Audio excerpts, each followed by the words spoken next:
Now, this is the Fox 11 News at noon.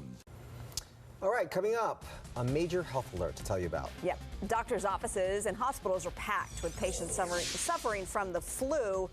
Up next, we have Dr. Anthony Pickett.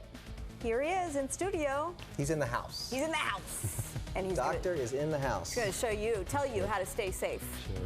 Healthy, anyway.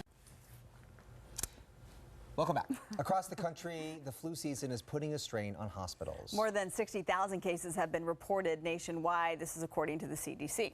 Here in California, state health officials say the flu season could be one of the worst in the past 10 years. Since the flu season began in October, 27 people under the age of 65 have actually died from the virus. Joining us to discuss what you need to know and do about this flu season and how you can protect yourself is Dr. Anthony Pickett with the Dignity Health California Hospital. Dr. Pickett, nice to see you. Thanks for being here. And thanks for having me, Bob and Marla. Why is this flu season so bad, one of the worst in a decade? Well, yes, this flu season, frankly, it is one of the worst in a decade. The problem is that this particular strain of the flu is the H3N2 variety, which has a tendency to be very virulent and contagious. Okay, so we need to wash our hands Absolutely. more. As a matter of fact, proven strategies to prevent the flu and the spread of the flu would include vaccinations, hand washing. Of course, the flu is aerosolized, so it finds its way on counter surfaces and doorknobs. And frankly, staying at home when you're sick. Yes. Yeah. Yes. So if someone got the vaccine last year, the particular strain that you're looking at right now is a different strain. So Correct. You have to get the vaccine every year. What are you telling people? That's correct. One should get the vaccination every year. Epidemiologists try to figure out or at least predict which strain might be that prominent strain for the season. As it turns out, the strains that was predicted for this year happens only to be 30% effective with this vaccination. But keep in mind, 30% is better than 0%. Okay. The vaccine should be given every year. How do we know if we got the right one? Because a lot of people are telling me, because I said, oh, I got the flu vaccine, and they're like, well, how do you know you got the right one? You know, I don't think it's the same one as the one that's spreading across the country. Sure. You would know if you were to come down with symptoms. You'd be surprised at how many people conflate or really use the words cold and flu interchangeably.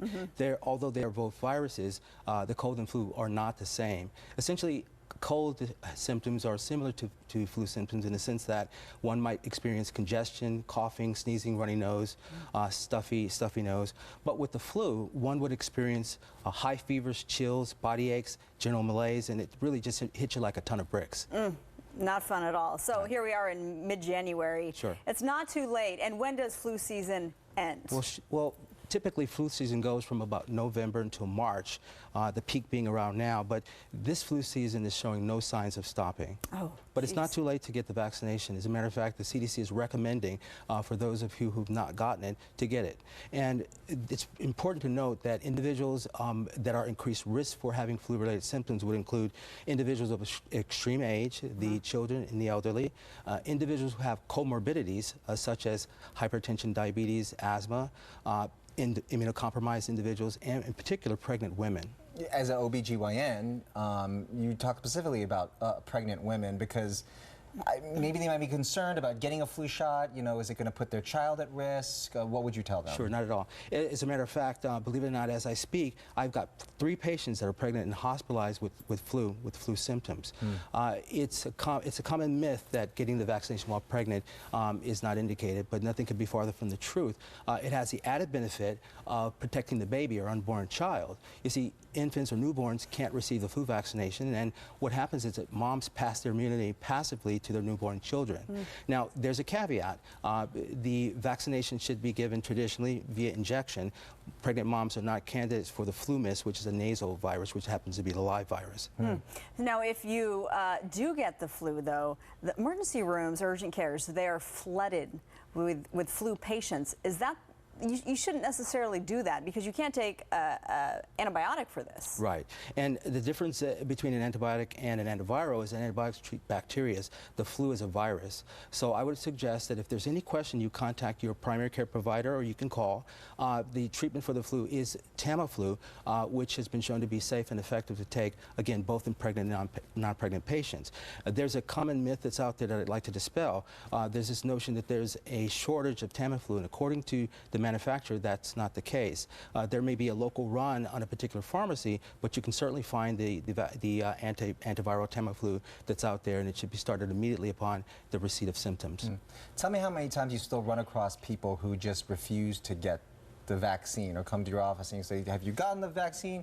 And they say no. And we know people here even that just, they just insist, I never get the flu, I never get sick, and they just don't want to do it, either because they're afraid of getting sick because if they take it, or they just don't believe in it.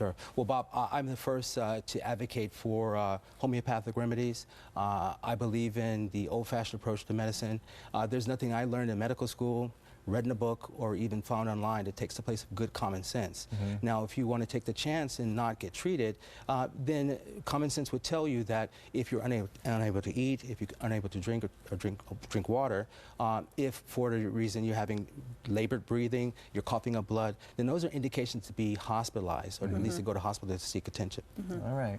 All right, Dr. Anthony Pickett, thank you. Thank you so much. Thank you for your time. And to your viewers, happy MLK Day. Happy MLK Day. And same to you. Thank you so much. Yes. All right.